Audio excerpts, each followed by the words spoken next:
Welcome to the Fowl Front Waterfowl Podcast, powered by the Waypoint Outdoor Collective. I'm your host, Ben Page, and this episode is brought to you by HTR Innovations, freelancehuntstats.com, and docsoutdoorsupplies.com. I want to give you a quick rundown on what the Waypoint Outdoor Collective is all about. So just enter into your podcast catcher or whatever you're listening to me on here and type in Waypoint Outdoor Collective and hit subscribe to listen to not only the Fowl Front, but the Tom Rowland podcast, Off Grid, and a few other high-quality podcasts.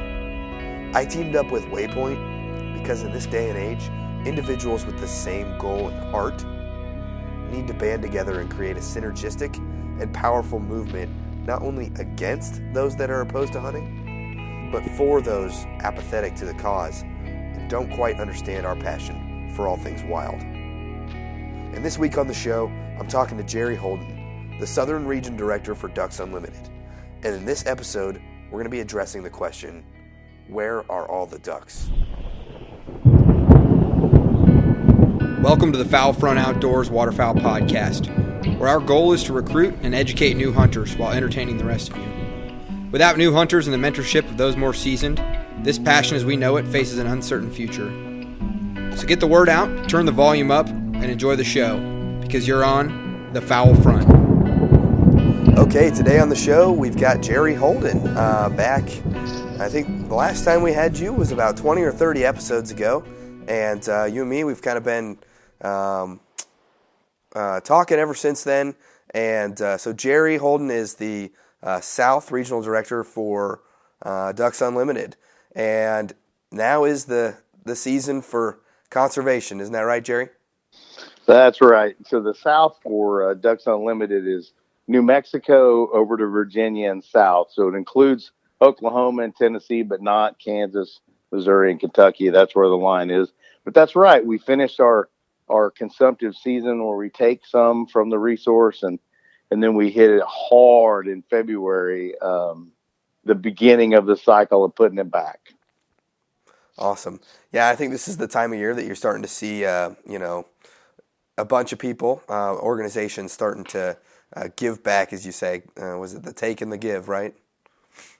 Yeah, that's right. And we all had, this podcast has the ability to, it has global reach, right? If people want to, but so within the duck season in the United States, there's, highly variable success every year. But this year was particularly weird for those people that I work around, which is the southern duck hunters, the guys that are hunting at the terminus of the central, the Atlantic, and the Mississippi Flyway.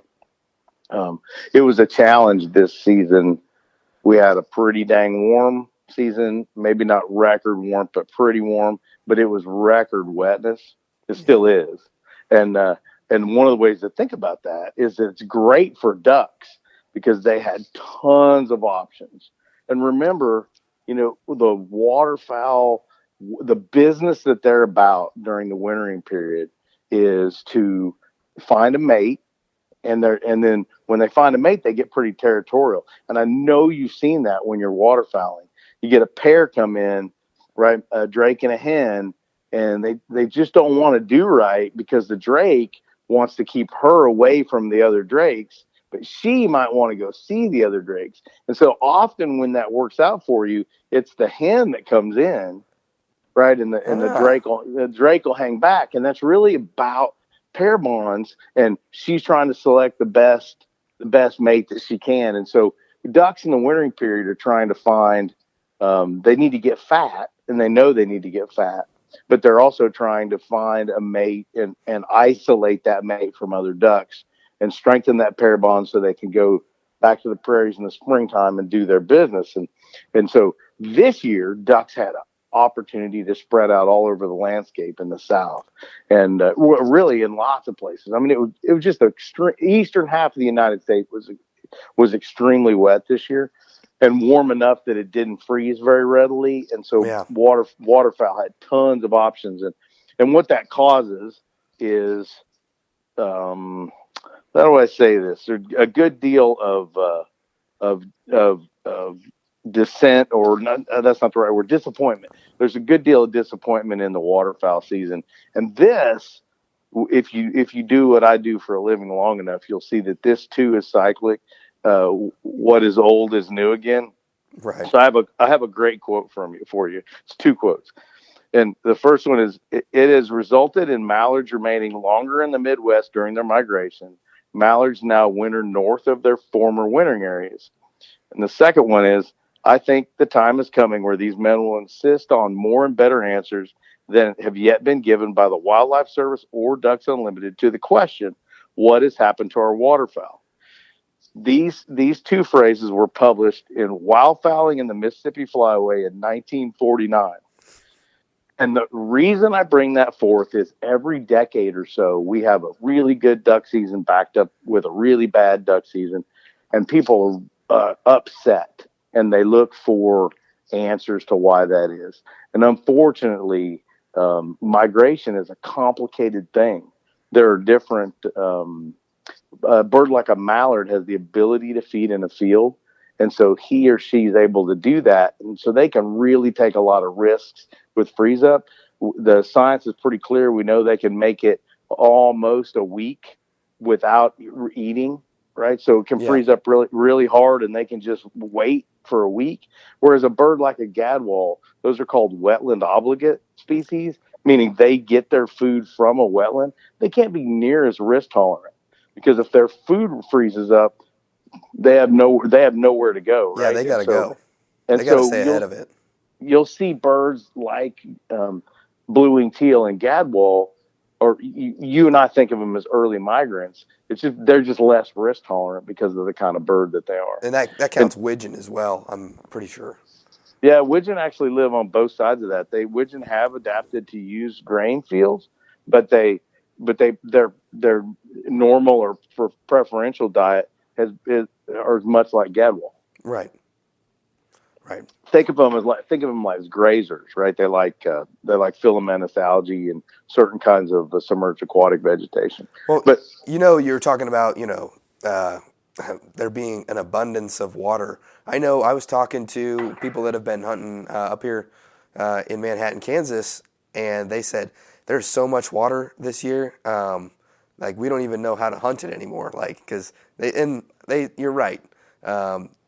I was talking to my buddy Dave, who he's one of the local DU guys here, and he was telling me, this happens. He goes, once a decade, twice a decade, too much water, and really makes the hunting a lot harder.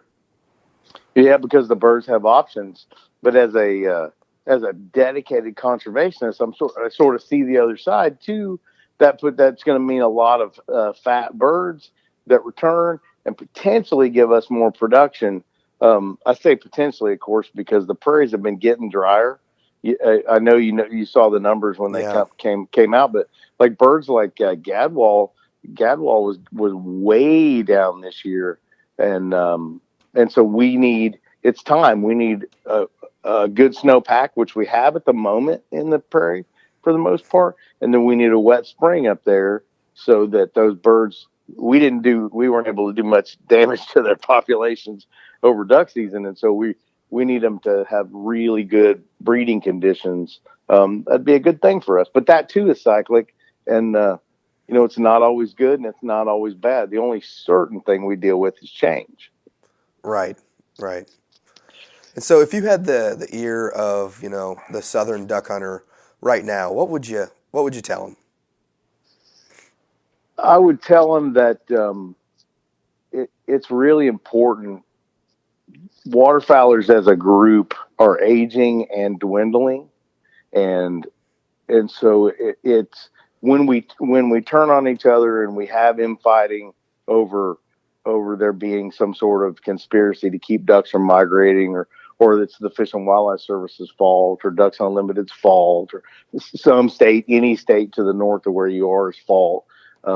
All of that detracts us from what's really important. And what's really important is that we band together. We speak with one voice in Washington, D.C., where I was just last month. And that we speak together with one voice, that we use our consumerism in ways that advocate for what we care about. that we become part of the solution and not part of the problem. It is in 1950 there was 152 million people in the United States. Today, as you and I are talking, there's 238 million people in the United States. That's twice as many, more than twice as many. 328 million. That's more than twice as many households, and everybody wants a car and 4 acres to live on and a 4-bedroom, 2-bath house. The resource stresses are real. We, in places like the Central Valley of California or the Gulf Coast of Texas, development is one of the biggest threats to waterfowl habitat, and that's not okay, right? There's only so much of it, and we have to have enough to carry the populations that the North American Waterfowl Management Plan prescribes for each one of these landscapes. And it's not okay for us. We have less waterfowl habitat in every critical landscape on the continent than we did in 1950 or 2000. And so that's not okay, because we don't know where the tipping points are, but we know that more is better and less is bad. Right. And so we need to find a way to do more habitat conservation on state land, on federal land, on private land, in the 5 landscapes that have been determined to be critical for waterfowl. The prairies of the U.S. and Canada are one. The Central Valley of California is another. The Gulf Coast is another. And the lower Mississippi Valley is another. And the boreal forest is the last one. And they're not in any order, right? Those are just the 5 landscapes that are critical to waterfowl on our continent. I kind of had I don't know if you'd call it an epiphany, but I definitely made a connection here today. I had a dental appointment today, and the hygienist is in there, and the doctor, the dentist are talking to me, and they're like, with teeth and your gums, it's you can never get it back. You can only whatever you walk in here today with, I give you the advice and the tools, and you have to make it better with what you got.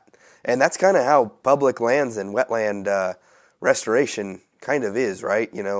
When we take it away, when we put a neighborhood over where, a bunch of playas used to be or something like that, you're not getting that back. So you have to be a little bit more efficient with what you do have. That's a pretty good epiphany. And so we do some restoration work, but a way to think about that, to sharpen that argument a little bit, the restoration is many times more expensive than protecting or saving what we have. So your dentist can pull all your teeth and put implants in, right? And we can put the D logo on your front 2 teeth. It'll be awesome. But it's going to cost a lot of money, and it's going to be very painful. And so we'd be better off if you just flossed and brushed, right? And protected what you had. Exactly. Just got to floss. So, yeah. Okay. So, you were talking a little bit, and, I follow you on Facebook, and you were just up on the hill, right? Yeah. We went, a group of us, the state chairman, and the public policy chairman, and sometimes the state chairman-elect. Not everybody from every state, but we had a group of about 85 or so of us that went to the Hill, like on the second day that the government decided to turn itself back on. So that was a little bit odd, but we went to the Hill with a series of meetings with members of Congress. Remember, we have a whole bunch of new ones the 1st of January, or the beginning of 2019. And so a whole lot of people needed to hear from Ducks Unlimited, old and new members of Congress alike, about important public policy for waterfowl. Well, one of the truths is that we can achieve a whole bunch with a stroke of the pen on the president's desk via legislation, particularly with things like wetland protections, like Waters of the United States, right, or the North American Wetland Conservation Act, or NAWCA, which was originally passed in the late 1980s, and that provides implementation funding, real money on the ground from the federal government. Now we have to match it, but real money on the ground from the federal government that allows us to implement the North American Waterfowl Management Plan. That's the magic of the North American Waterfowl Management Plan, which we call NAWAMP, is that it has implementation funding. which other plans are just plans. A plan with implementation funding is actionable, and you can go and do stuff with it. And so, Right. yeah, we were on the Hill, and the first day we were out doing meetings with members of Congress, they dropped the bill, and so we do sign on letters, and NACA is very important funding. And the place that's the most important, NACA was brilliant legislation for its day and even today, because 45% of NACA dollars go to Canada, 50 to the United States, and 5% to Mexico.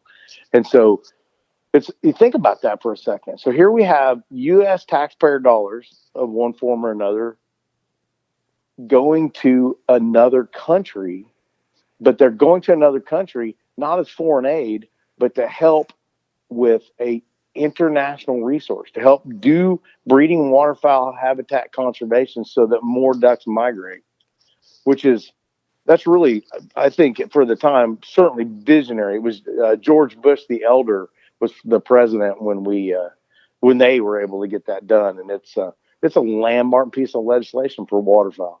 We were also there talking, of course, about the Farm Bill. That's one of the important ways that we do waterfowl conservation today, with programs like CRP and WRP and the CRP's Conservation Reserve Program. Yeah. WRP, Wetland Reserve Program. If somebody wanted to understand, the real big players, or the pieces of legislature or things that go through each year, every 4 years or whatever, what are those? You got the Farm Bill.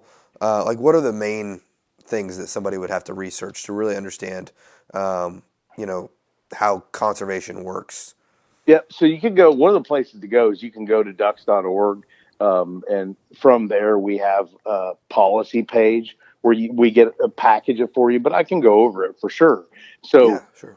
So the North American Wetland Conservation Act, because it does so much, it really only works well in the priority landscapes. And so it's only authorized at a little over $40 million. So it's not a treasure trove, but that's a really big one. The Farm Bill, because the Farm Bill has tons of conservation titles in it. Right. And so there are many, many ways that the Farm Bill helps with waterfowl conservation. And again, the Conservation Reserve Program may be one of the really obvious ones. Right. But there's many, many ways that the Farm Bill does that. And then you have other things like the Land and Water Conservation Fund, which can be really important. The Water Resources Development Act, WRDA, is another really important one. And that would cover the bulk of it right there, would be the pieces of legislation that have significant waterfowl conservation pieces in it, even if they're not labeled as waterfowl conservation pieces. Sure. So when you go up here and you're talking, to these politicians, how frequently is there? I know not a lot of them are duck hunters. Is it kind of strange for some of the newer ones? They see, oh, what is this? Ducks Unlimited is talking to me right now, and is there any of that goes on? Yeah, for sure. And that's because the brand, the logo of Ducks Unlimited is so strongly associated with hunters, and hunters are who founded us. Hunters are our core of support. They're our most passionate and ardent representatives out there. But what we are is a habitat organization. And so, yes, when I go into that office, they see me one way, but the conversation that the volunteers and I will have with those members of Congress isn't about hunting. It's about habitat. Right. Because it is, in fact, habitat that drives waterfowl populations. And so hunting has never been shown to be a significant influence on waterfowl population, but habitat has. And so we go and we have a conversation almost certainly centered on habitat benefits that are driven by legislation. Right.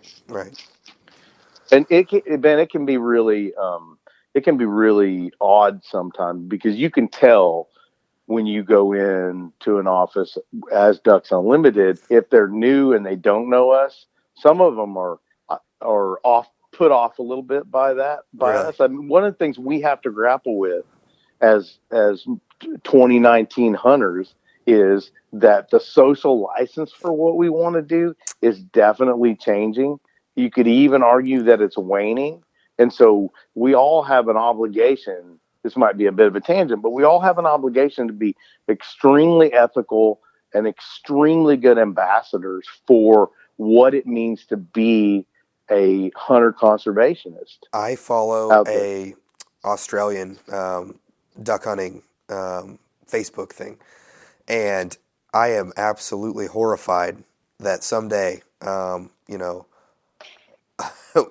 we might have to face the challenges that Australian duck hunters face when it comes to the pushback on their social contract and the culture down there with it. That's right. And so one of the things, we all know that we need to bring young people or more people with us as we go about our journey as hunter conservationists. But we also, again, need to be conscious of the how we're viewed and be respectful of the birds that we harvest and the way that we speak about the birds that we harvest and the way that we harvest those birds. And it's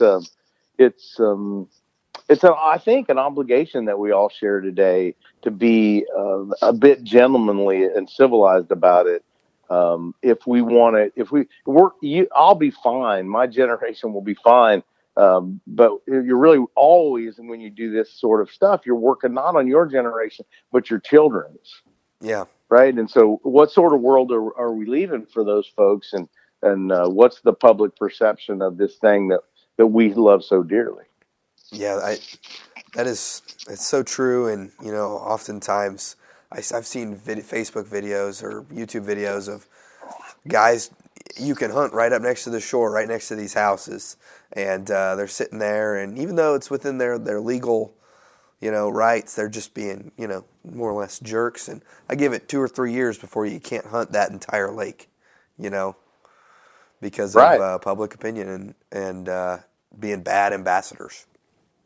Yeah, and I think that's what I want your listeners to hear is that when you do when you go waterfowling, you do represent all of us, and we each have that obligation to be above even the suspicion of reproach, and when you see the conservation officer behind your truck, you smile because you've got your license and your duck stamp and the gun's plugged and there's non-toxic shot in the gun and that you've got your limit and how many pintails you can shoot and how many mallards you can shoot. We all have that obligation to know the playing field that we're on, I think. Exactly. Another thing, about ambassadorship is I used to take all my birds back behind my house and clean them in my backyard. Well, I started cleaning birds one day on the back of my truck out in my driveway, and I always said, I'm not going to do that because I want to be respectful of my neighbors and all this stuff. But no more than 10 or 15 minutes into cleaning these birds, I got 2 little kids coming up to me and asking what I'm doing and looking at all my decoys and just asking all these questions. And I was like, oh man, maybe that's the way to go about it. But maybe that was a small win when you're not supposed to. But yeah, I think that's there's room for that too, right? You want to show people that it's not. Look, all we're doing is going out there and procuring protein for our plates, and we're doing it in a way that's not very financially efficient for us. Don't tell my wife what it costs, but that's what we're doing, and so that's another piece of it that we haven't talked about. It waterfowl kind of get a bad rap, I think, among some people as table fare, but it's superb with a little care and cleaning and knowing how to cook it. And so that's another bit of ambassadorship that we need to do is showing folks that these animals are awesome to eat, and that's why I harvest them. Oh, my life changed when I found out you cook a teal for 2 minutes on one side, 1 minute on the other in a hot pan. I've been overcooking waterfowl this entire time. Same thing. The same exact thing happened to me. So changing the subject a little bit, I'm right in the middle of I'm one of the people that gets to work on Ducks Unlimited's international conservation plan, and what that is, it's really if you think about the North American waterfowl management plan, a waterfowl that plan sets out these population objectives. We know we're striving for late 1970s waterfowl populations, and those are apportioned to all of those landscapes I listed earlier. So we know, for example, that the Gulf Coast is allocated some almost 16 million, 15 million waterfowl from Corpus Christi around to New Orleans, and so we know how much of that's a portion to private land and how much to public land and how much to federal public land within that. But Ducks Unlimited's international conservation plan really comes at it from the angle of, well, for all these species, how much habitat, what do we need to provide on the breeding grounds? What do we need to provide on the wintering grounds? And how are we going to assess the return on investment? So I want you to think about it this way. When I have a given pool of resources that I source from Ducks Unlimited or from the public sector, I have a pool of resources.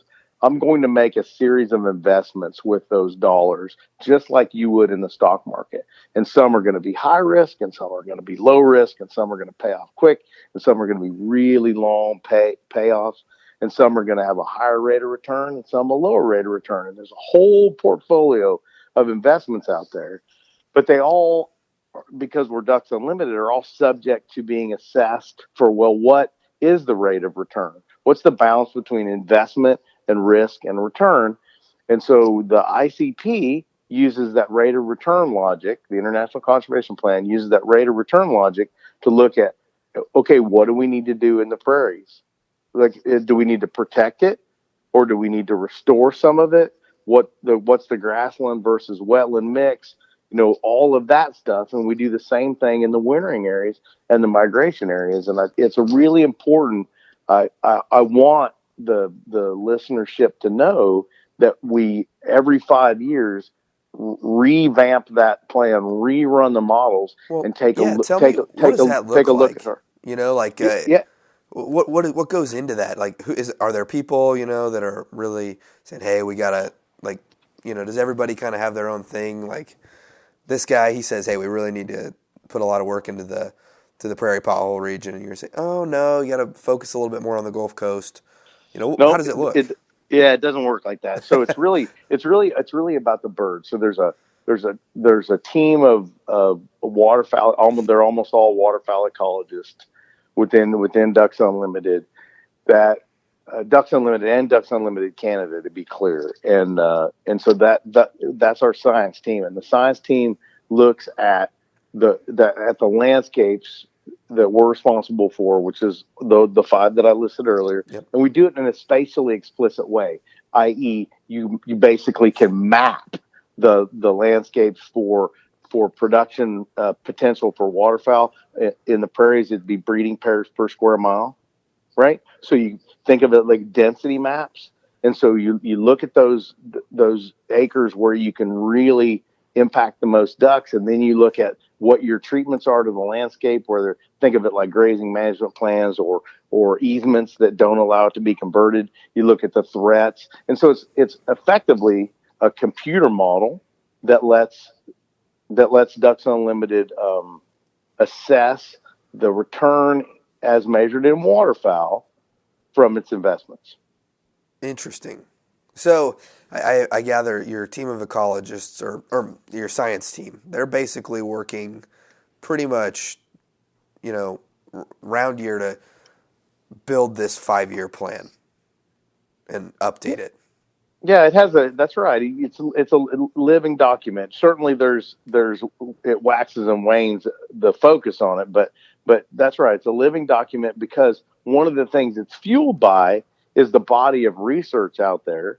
Yeah. On waterfowl, right? Like, so all of a sudden something crazy could happen. I can't think of what it would be. Oh yeah. So last year we had, in snow geese and Ross's geese, Arctic breeding geese, that it was really, wet and cold late into the spring. And so they had almost no production. And you might have noticed that if you were hunting, in snow geese, you can see the juvenile birds. They're kind of gray colored compared to Right. the white of the adult. And there just was almost no production. So you could have something like that, where you lost almost a whole year class, which is not quite unheard of, but not very common. Right. And so let's say that population wasn't in very good shape, you might react to that. Now it happens to be that those geese are overabundant, Yeah. right? Yeah, There's right, exactly. and so there's not necessarily a conservation Just response, but makes for tougher snow goose hunting. boy, does it ever, right?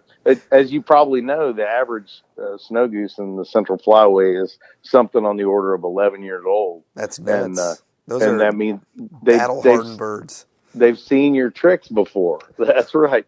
They've seen you, and that's one of the things. One of the reasons that some southern hunters struggled is we've had mediocre to poor production for a couple of years in a row now, and what that means is more adults in the fall flight. Even if the number is still pretty good, and it is, the age ratio begins to slide, and so the birds that you're seeing around your decoys have seen your stuff before, Right. and so hunters get real frustrated when the ducks won't work. Well, in a winter like this, where you had lots of options for them and they were older, it just makes for a perfect storm of difficult waterfowling. Yeah, exactly. So, you were talking a little bit about, all the models and the stuff that comes out. Is there is any of that transparent to the public, or, for some real science-minded people that would like to stay up to date with these kinds of, updates, scientifically, that is going to affect the waterfowl? Where could they get this kind of information? Yeah, so the North American Waterfowl Management Plan, which is the big overarching framework, is available to the public. Excuse me, I don't actually know the URL by heart, but if one were to Google NAWMP, you would get some other stuff, I imagine. But the North American Waterfowl Management Plan would be in there, and it's good because that's a public document. DU's International Conservation Plan is also available at ducks.org, but don't go to it today because the new one isn't out there yet, and it'll probably be 2 months before that thing has got all the nails hammered in and the screws tightened down and is out there. And just remember that both of these things go through periodic revisions. The minute you look at it, it's obsolete because we're constantly refining the body of knowledge and our responses to what we learn, so that we get the most impact for waterfowl for each dollar, whether it be a public or private dollar. So you were talking a little bit about this, the computer model, and I know that there's plenty of different, ways that we can influence and create habitat for ducks all along the migration. But, you have a limited amount of resources, I'm sure. What's the, some of the first stuff that, really gets lopped off, or you have to kind of make decisions? How does that decision making go? Yeah. So within the discretionary resources that Ducks Unlimited has, something on the order, and it varies by fiscal year, but something on the order of 3/4 of those dollars go to the Canadian prairies or the U.S. prairies, because the production landscapes for waterfowl are the biggest driver for the numbers of waterfowl we have. It's sort of intuitive, right? Right. That the production landscapes are really important. In the other landscapes, the Central Valley, California, the Gulf Coast, the Lower Mississippi Valley, we use a business model that is highly leveraged, which means we take a little bit of DU money and we leverage it against public investment to do things that are really important. One of the things we do is we work really hard in all DU landscapes, not just the level ones, to provide public hunting opportunity, because we know that the barriers to entry in our sport are high, and we want to make it as easy as possible for someone to access quality waterfowling. That is a challenge, It never goes away. You work with state agencies, and sometimes the state agency will be real aggressive with that, and sometimes they won't be. Mostly they are, because they recognize that we share a constituency. Like, you are a Kansas duck hunter, so you could be a DU constituent if you choose to. You have to be a Kansas Department of Wildlife, Fisheries, and Parks constituent, because you have to buy a license, right? Right. And so in really in all 50 states, we're trying to put public land habitat out there for everybody, because that's a really important thing to do. Ducks Unlimited started doing that a long time ago, and it's still really central to what we do. You ask sort of what gets lopped off, what doesn't get done. So first the prairies get done, then habitat in the other priority landscapes where we can attract somebody else's money gets done, and then public lands work gets done. And eventually we do run out of money. We always run out of money. Right. And so sometimes projects that fall into lower priority geographies for waterfowl. I'll give you a great example. The state of Florida is a really wetland rich state, but it's a challenge for Ducks Unlimited to work in, because it's not, except for mottled ducks, it's not a very critical waterfowl landscape. Sure. And I don't mean to disenfranchise any Floridians that are listening, because it's a really important place for waterfowl as well. It's just continentally it's not. And so we struggle to work there, and so when we work there, we end up working on somebody else's money. Okay. Right. Yeah, that makes sense. Like, I know that there is a big project that's getting proposed up here for Cheyenne Bottoms. I'm not sure if you've heard of it at all or not, but oh, of course, as we covered last time, I'm a little biased, right? Right. And so Cheyenne Bottoms is a jewel, right? Like Hackberry Flats, just south of it in Oklahoma. Yes, sir. And the rainwater basin in Nebraska. It's an absolute jewel. And one of the things that so you and I might think Cheyenne Bottoms is awesome because we get to hunt on Cheyenne Bottoms sometimes. Right. But those things that I listed for waterfowl, they're super important in the spring migration. Right? Their spring migration habitat is limiting most of the time.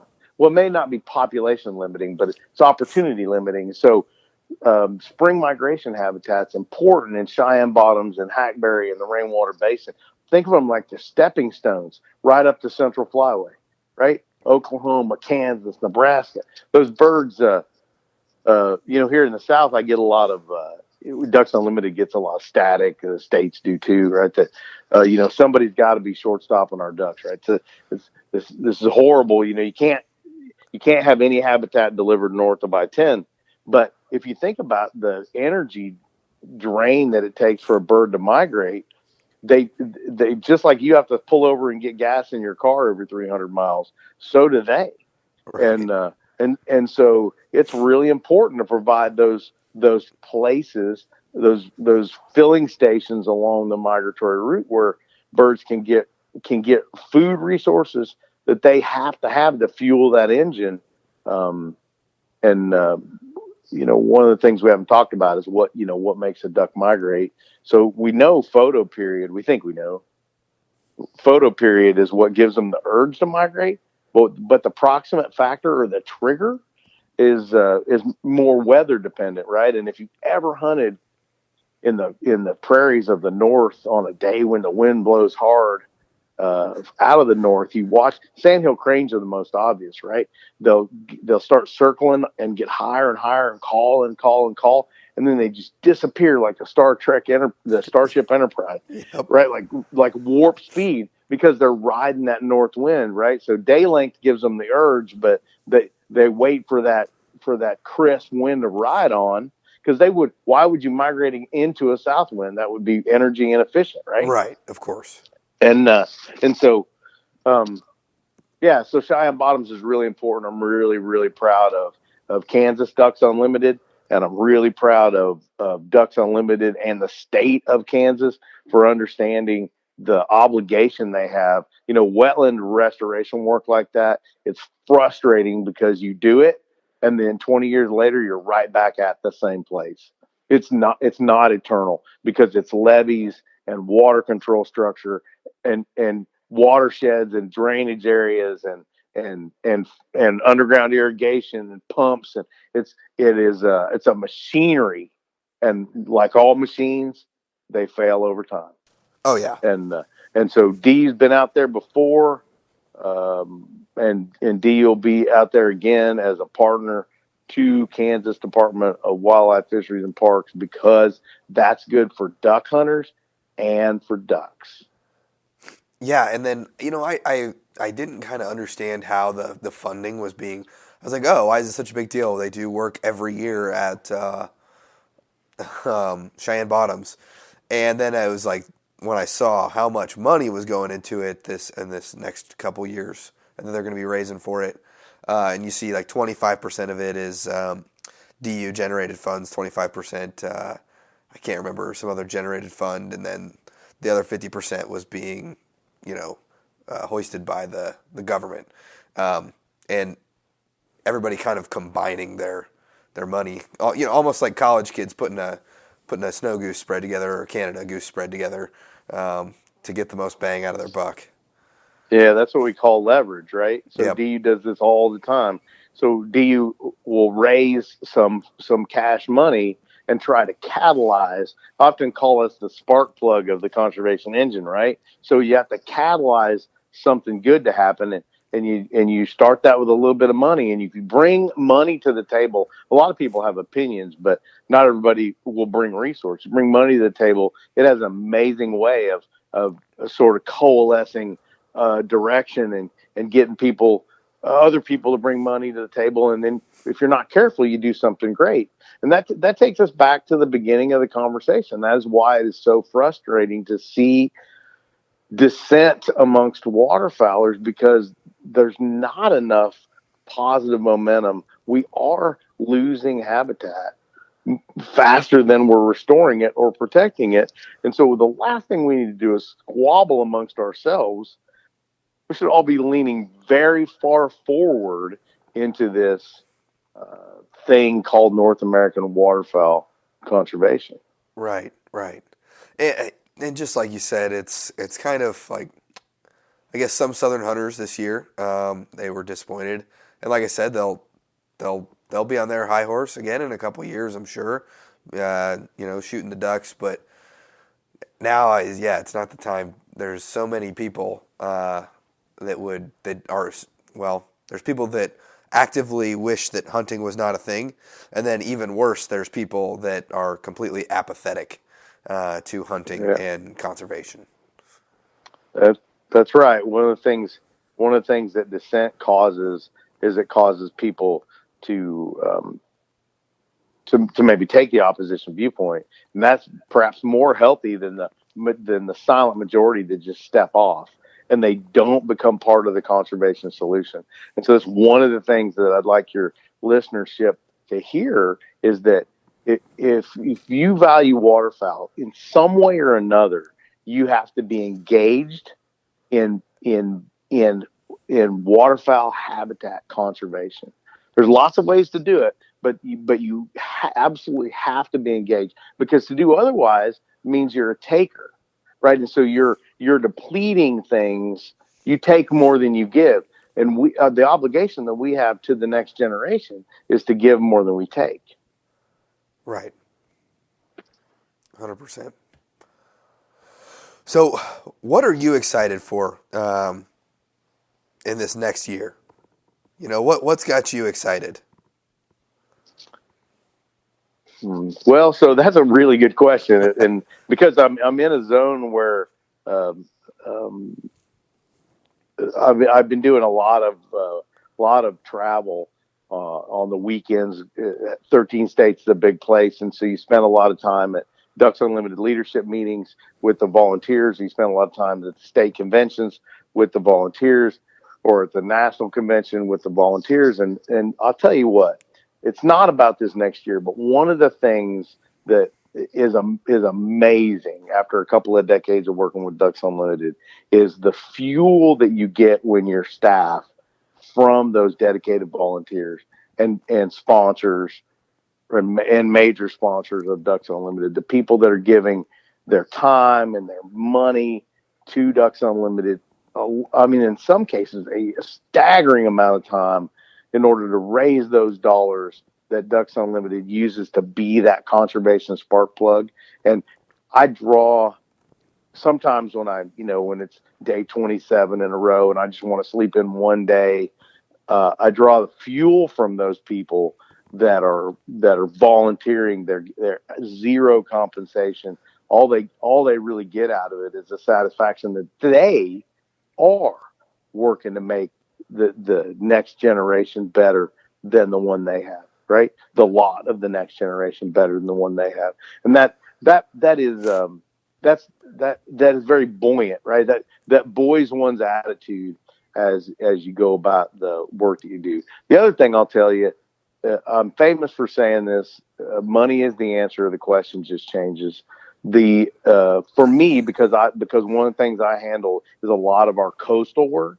Uh-huh. In April of 2010, we had the Deepwater Horizon tragedy, 54 miles south of New Orleans, where 11 men lost their lives, and that created the largest ever environmental disaster in the United States. And you remember reading all that stuff, I suppose.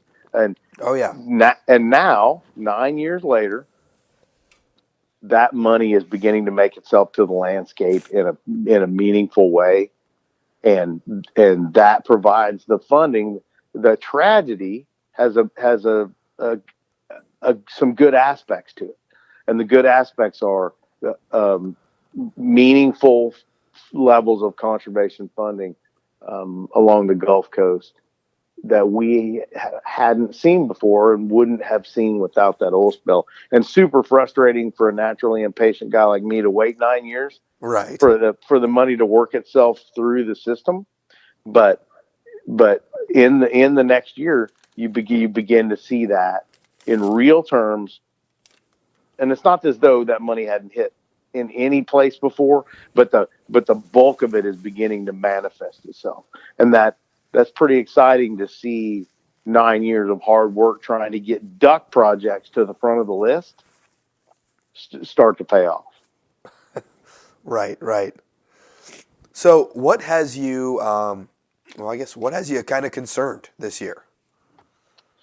Okay, so I get to go, because my dear wife is from Saskatchewan. I'm lucky, and I get to go to the prairies every fall and hunt. Oh, man. And I have watched it get drier and drier. And so you want to know one of the things that keeps me up at night? It's, what do we do with a real crisis? So this year we have a mini crisis. We have a bad duck season in the South, and we have a lot of disenfranchised waterfowlers who are making their angst known. And that is a periodic challenge that we deal with. But a real crisis would be a 5-year drought on the U.S. and Canadian prairies, waterfowl populations at half or less than they are now, 30-day seasons, right? That's right. A real crisis. Yeah. And it's a crisis we've seen before. And it's a crisis that's all but guaranteed to show up again because, like ducks, prairie habitat conditions are cyclic, right? They go up and down. And we have been in this crazy cycle. It's almost unprecedented, right? So the first 60-day duck season of this run was something like 96-ish. Don't quote me on that, but that'll be plus or minus a year. And here we are in 2019, right? Yep. And we've been a steady run of a full federal framework, liberal bag limits and liberal seasons. And I really worry about what happens when the next drought comes. What happens to the people that support waterfowling? What are we going to learn about the habitat losses in wintering and migration areas that are being masked by wet prairies? we're strong as the weakest link. I'm afraid we're going to find a bunch of weak links, and in a lot of ways, and that does keep me up at night, because it could be in the early 1960s, we almost didn't have a duck season. Waterfowl populations were so low, and we made it through them. We made it through that knothole. Well, here in the whenever it happens in the 2020s, we just have a whole lot less participation in waterfowling as a sport. And what happened? Is a 5-year drought an extinction level event for waterfowlers? Probably not, but maybe. And that keeps me up at night, because I literally have no control over it. Yeah, that definitely paints like, part of my goals is to recruit and educate and, get new hunters into the game. And I think that would be a long, dark night for me, and for all of us. We're kind of all living in the sunshine right now. And, I've only ever known sunshine, so. And I think that's right. And so really it's you. So I started hunting in 82, right? Which was just starting to slide into the last drought that we were in. And Michael Furtman wrote On the Wings of the North Wind. And if you haven't read it, you should get it and read it, because he's wondering whether it's all over as he writes that book, right? He's wondering, Merle Haggard said, are the good times really over? Right. And he's fearful in that book. And of course it did rain, and we did deliver as much waterfowl habitat as we could. And we had a rebound, and it has been really good for more than a couple of decades now. And, but it's not going to stay that way. And so one of the things we have to do is to educate people. And hopefully this podcast is one of the ways to do that. Educate people that it is a cyclic resource. It does go up and down. And our job is to set the table so that when the rains come, that we have adequate grassland for ducks to nest in. And then we have adequate migration and adequate wintering habitat, so ducks return with a healthy pair bond and lots of body fat, and so they can make the next generation of waterfowl. The notion of sustainability is applied to waterfowl, but it does wax and wane with the wetness and the quality of the habitat on the U.S. and Canadian prairies. That's a big deal, and that's why there's so much focus of DU dollars on those landscapes, because those production landscapes are critical. Not that the other landscapes aren't, right? Cheyenne Bottoms is important, right? It's important to you and me personally, but it doesn't drive population like someplace in Saskatchewan might. Yeah, and so I think when the bad times do show up, not if, right? Right. When the bad times do show up, what do we need to be doing now, and then what do we do when we're faced with that problem? Like how would you advise? Because hopefully it's not during your tenure or your time or something like that. Hopefully we just can ride this out for a long time. But when the bad times do come, what would you tell those that are going to be, taking up the fight right before, I think that the people that are going to be fighting that fight are out there and probably not actually in their roles maybe right now. So the thing that's critical is that you mitigate the effects of the drought when it comes by ensuring that you get the best rebound possible, and the way you do that is by having adequate nesting cover and by protecting the ability of those wetland basins, those sort of the geomorphologic shape of the landscape.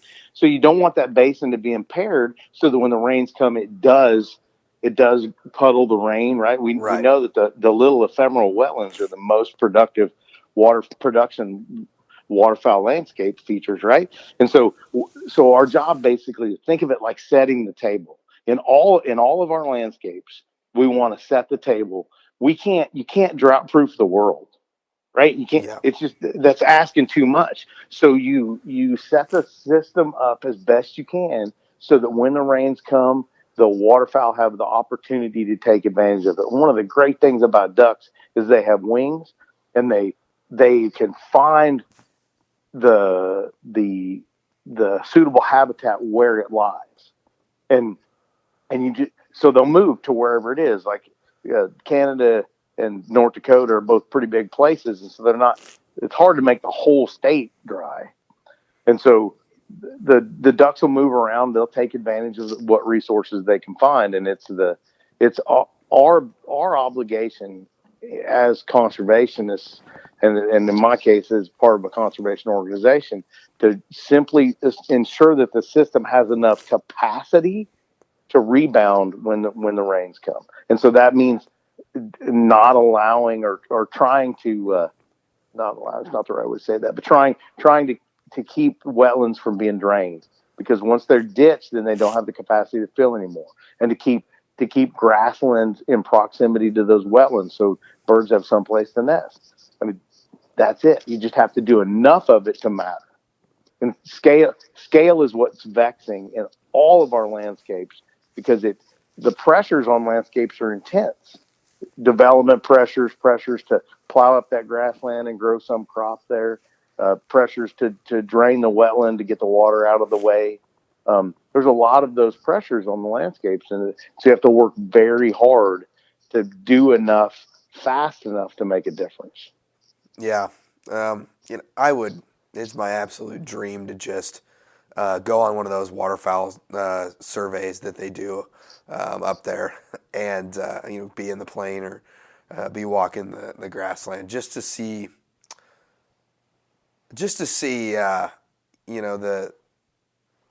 the vastness of it, but then also just to realize how quickly it can get taken away by the town next over, or this highway or whatever it is going to be.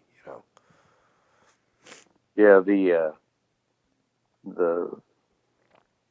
it does. It all seems pretty tenuous sometimes when you're in that landscape and somebody's taking their quarter section of CRP out, and so they're burning it, and you stand there and look at that fire, and really that 160 acres doesn't really matter in the landscape of things, but it feels like it, right? And maybe it does matter, right?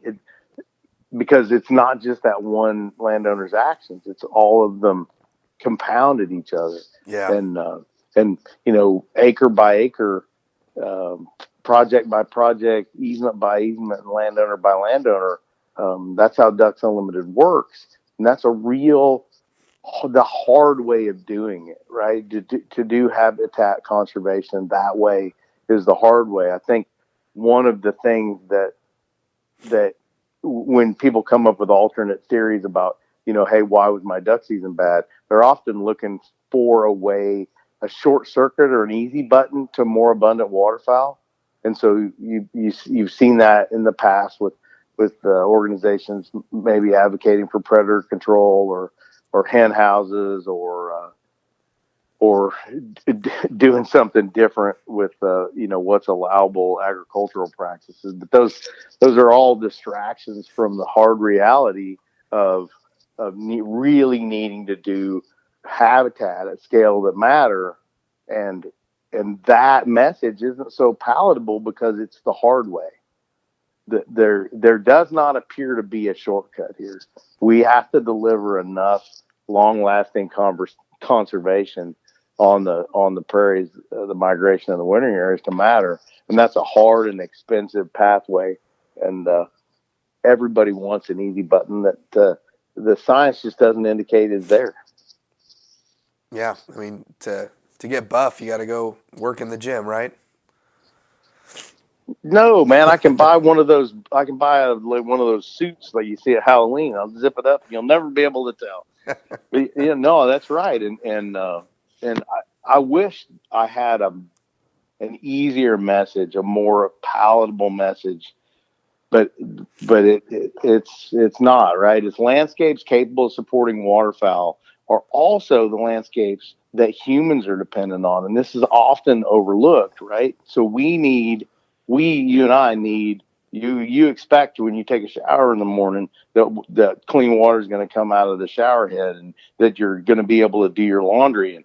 And as you travel, sometimes inside our country and sometimes internationally, you'll notice that it's become more and more common to have a sign saying "Don't drink the water." And I think that's interesting because we've sort of let that become normal. Right. It's not normal, and it's not good. And so one of the things that happens when you do waterfowl habitat conservation, the way Ducks Unlimited does it is you're creating a water quality benefit amongst many others.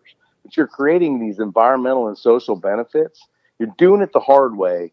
Doing waterfowl habitat the hard way is frustrating, but you do get all of these other benefits. And DU doesn't have a very good language to talk about that, but some little old lady in Leonardville, Kansas, is benefiting from Ducks Unlimited's work, even though she's never picked up a shotgun. Right. Let's see. What do they say? Like, I know that, I think you said it last time. What's good for the bird is good for the herd, and probably the people too. So. Yeah, that's a good point. Thank you for saying herd. So one of the things that we are figuring out how to do in the last decade is work with producers on working landscapes. And so cattle are a very important partner for all of us waterfowlers. Cattle producers, they need grass and water, so do ducks. It's a marriage made in heaven. In the South, rice producers are creating managed wetlands. And so you can have wetland benefits from an agricultural system, another marriage made in heaven. And I need to continue to strive, and my colleagues, to look for places where a landowner can make a living off a piece of land, and we can spin off waterfowl conservation and other social benefits of that system, that economic system that exists on those acres. That's very important because it gives us a tremendous ability to work at scale, and scale is very important. It doesn't matter what you do if you don't do enough to matter. So through the flyway, going north, from south to north, you got guys that own anywhere from 4 to 10 to 400 acres, that they've got. What can they do, working north, I guess, to carve out some habitat or some conservation, friendly stuff on there, instead of just, having the cows pay the taxes? Yeah, so that's really an interesting question, and it varies so much by landscape, right? So if you are in a say from Kansas north, right? So then if you have grass out there, then you're going to have upland bird habitat.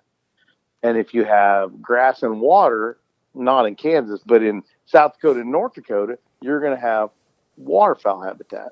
And so what they can do in those prairie landscapes is not drain their wetlands and keep their grass healthy using the tools of fire and haying. Right. So that they don't have woody invasion and that sort of stuff. Like where you are now, like we might have touched on this last time, but the eastern red cedar invasion into those grasslands is one of the fastest rates of landscape conversion in the world. And it's happening right in front of our faces. And that's why the Flint Hills have a culture of burning, is to push back against that. But that's a fairly rare thing. Most people are scared of fire, just not Flint Hills cattle ranchers. Aldo Leopold, in his book Sand County Almanac, I'm sure you've read. Mm-hmm. One of my favorite stories in there, or my favorite essays in there, is when he talks about the Battle of the Plains.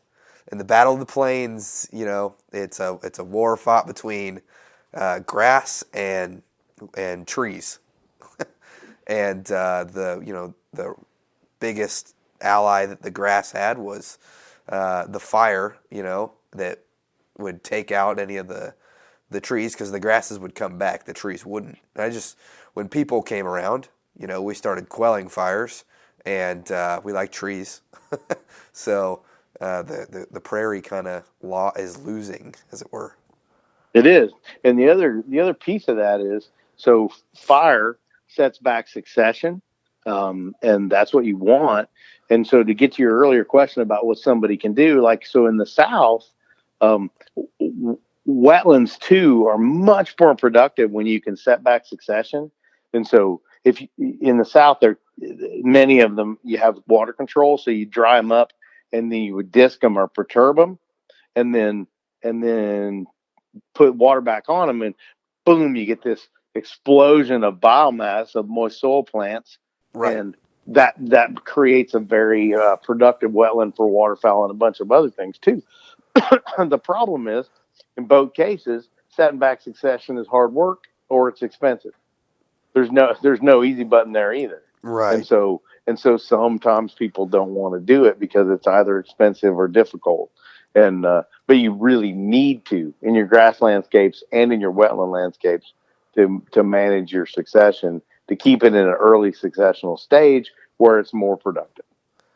Right. And, you know, I'm going to be talking to the guy that I have permission from. I'm going to be talking to him here in the next couple weeks. But gosh, to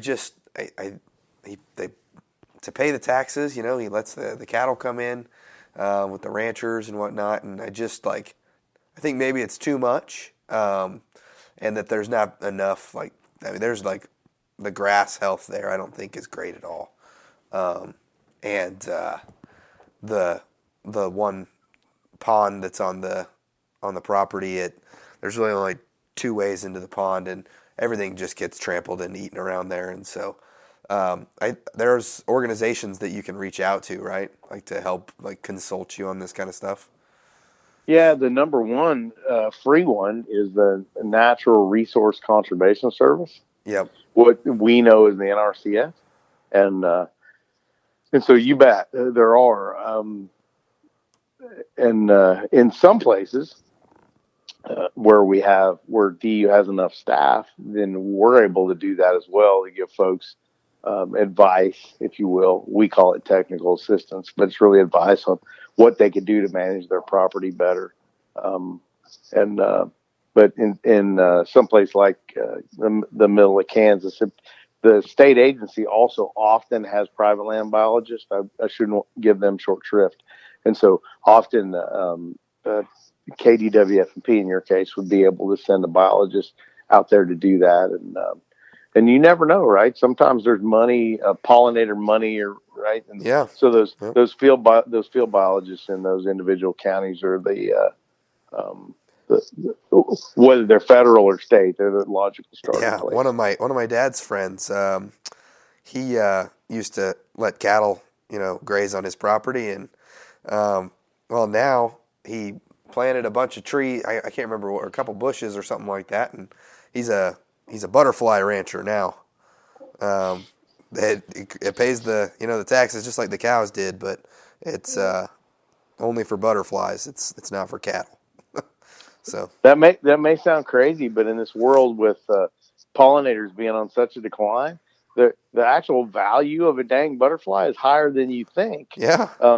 As with anything else, you don't know what you have until it's gone. Logic. Yep. And so now that we don't have enough pollinators, then all of a sudden pollinator habitat's a really big deal. Yeah. It's funny how it all plays together. Well, so did you get out in the marsh at all this season? Yeah, I did. I had the worst duck season I've had in the last 25 years, but I was able to kill a few birds, mostly in Mississippi, and we just had really wet conditions. Birds had lots and lots of options, and we didn't even get close to a freeze, so we never quite got to push the ducks. It felt like you were shooting or trying to shoot the same birds over and over again. And so it was in that way pretty dang frustrating. Yeah. So your sentiments are right there. So. Yeah, but you know what? That's one of the advantages of having started the duck hunt in 1982 in Kansas, right? Is that I have a different sensibility about it, right? I realize that I'm pretty lucky anytime I harvest a duck, and I take a great deal of pleasure out of doing that. And I'm not, because I'm inside the system, I know what's going on. And so there's no vast conspiracy here attempting to defraud me of ducks. It's just some seasons are better than others. And, I'll do my best. One of the things that's true is hunter satisfaction is tied to limiting, because that's linked to our egos, right? I might have mentioned this last time, but sort of the implicit nature of a limit is the only thing that kept me from filling this whole pickup bed is the law. That's how good a duck hunter I am. Right. And so that's why we take it so dang personally when we have a bad duck season, because it seems to indicate that we might not be very good duck hunters. Right. And your duck calling isn't as good, and your decoy spread isn't as good, and there's something wrong. And it shakes you, right? You begin to question your abilities a little bit, but there are bigger forces at play with waterfowl production and age ratio and habitat availability. Ducks do not come south, contrary to what you might have read. They do not come south for you to kill them. They come south because they have business to attend to in pair bonding and gaining weight, so that they can go north again. And so sometimes it just doesn't work out. Very well put. Well, all right, Jerry, do you have any parting words for the foul front? I'm going to do it again. I'll do what I did. This will be the third time. If you can hear this podcast, that means you have an interest in waterfowl. Please get involved. Vote for legislation that is good for what we care about: waterfowl and waterfowl habitat. Spend your money that way. Use your power of your consumerism to drive things the way you want them to be. Get involved. Support some conservation organization with your time. Someone once said, get a rich man to give me money and I'm impressed, but get a busy man to give me his time and I'm very impressed, because you can't make any more time. Use your time, use the force that each individual is to make a difference. It's our obligation to the next generation to make a difference. Failing to do so will not end well. That's what I fear. And so I think we all have an obligation to do that. And I appreciate, again, being allowed on your airways, Ben, and getting to participate. What you do is important, because we have got to get the message out that you have to be a giver and not just a taker. Yes, sir. Yes, sir. And do you have any messages for, the DU members out there, or those that aren't the DU members, on what we can do to be better givers in this off season? Well, sure. I mean, so if I'm talking to DU folks and non-DU folks, one of the most effective things you can do, and here's, I'll shamelessly plug Ducks Unlimited, but is to volunteer.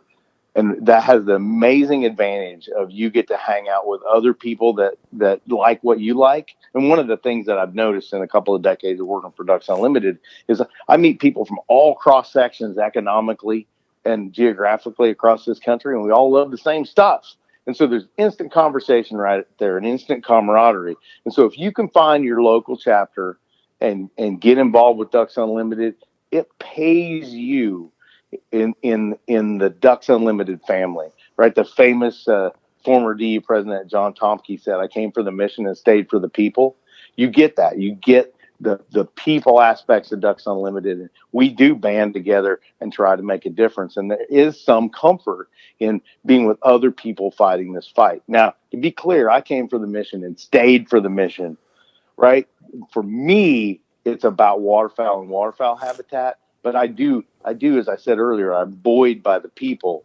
And I would tell you that you will get more out of that than you give, as often happens with charitable work. It is tremendously fulfilling to work on something that's bigger than yourself. And I would say, if you haven't tried it, you should, and you'll thank me for it later. Yeah. Yeah, there's a lot of events around, so just go Google your local, or go to ducks.org, right? And look up your state and see what's what events are coming up, because there's a lot of them in the summertime and the spring, and they're a lot of fun. Both of my children are legacy Green Wings. That means that I paid one lump of cash, and they get the Puddler magazine until they're 18 or however old it is. But I had them both at the Arkansas State Convention this last weekend, and it's just great to watch my children then begin to sort of interact with that group of people. They're this in the month of March, they'll be 13 and 10, right? So they're just now starting to function like people, right? Instead of kids, even though they're kids, right? But they begin to form their own interests, and one of the things I'd like it if they did is it'd be involved. And look, if they end up living in Montana and are more drawn to the Rocky Mountain Elk Foundation, well, that's great. They're still engaged in giving and not just taking. And that's my take-home message, right? Is that it's an obligation for us to be contributors to waterfowl conservation in one way or another. Exactly. All right, Jerry, I appreciate you coming on. Once again, it's always I look forward to these every time we do them, and I look forward to the next one already, even though I don't even have this one edited and put out yet. Yeah, I really look forward to you, and still got to get you back up here to Kansas to hit some of the old stomping grounds. For sure, I need to do that. Thanks for listening to this week's episode of the Fowl Front Waterfowl Podcast. Please come join us on our Facebook group, the Fowl Front Waterfowl Podcast group, where you can connect with a good group of hunters, because we're all in this together. We need to act like it so that hopefully our great grandkids will be hunting ducks over our favorite public lands. We also ask that you go ahead and give us a written review on iTunes and give us 5 stars if you think we deserve it. And we really do want to hear back from you so that we can give you the best possible content. And if you get in on that Facebook group, you can get in there and you can ask questions, and you can tell us what you want to hear next, or you can tell us what you don't like, and we'll be sure to tailor things to our listeners. So, all right, stay safe out there, and we will see you next week.